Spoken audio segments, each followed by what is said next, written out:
मोहोळचे माजी आमदार तसेच अजित पवार राष्ट्रवादी काँग्रेसचे नेते राजन पाटील यांना राज्य शासनाने राज्यमंत्रीपदाचा दर्जा दिला असून त्यांची महाराष्ट्र राज्य सहकार परिषदेच्या अध्यक्षतेपदी निवड करण्यात आली आहे। राज्याच्या सहकार विभागाने 27 सप्टेंबर रोजी हा शासन निर्णय काढला।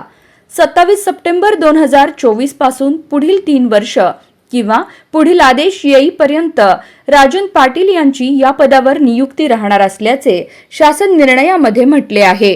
राज्यामध्ये माहितीचे सरकार आले आणि त्यानंतर राष्ट्रवादी काँग्रेस पक्षातून अजित पवार हे महायुतीच्या सरकारमध्ये सहभागी झाले। राज्यामध्ये महायुतीचे सरकार आले आणि त्यानंतर राष्ट्रवादी काँग्रेस पक्षातून अजित पवार हे महायुतीच्या सरकारमध्ये सहभागी झाले।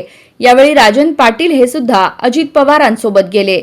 मागील 3 टर्म मोहोळमधून राजन पाटील यांनी राष्ट्रवादीचा आमदार निवडून आणला आहे। त्यामुळे अजित पवारांनी त्यांना बक्षीस म्हणून या मोठ्या पदावर बसवले आहे। या निवडीबद्दल राजन मालकांचे सर्वत्र अभिनंदन होत आहे।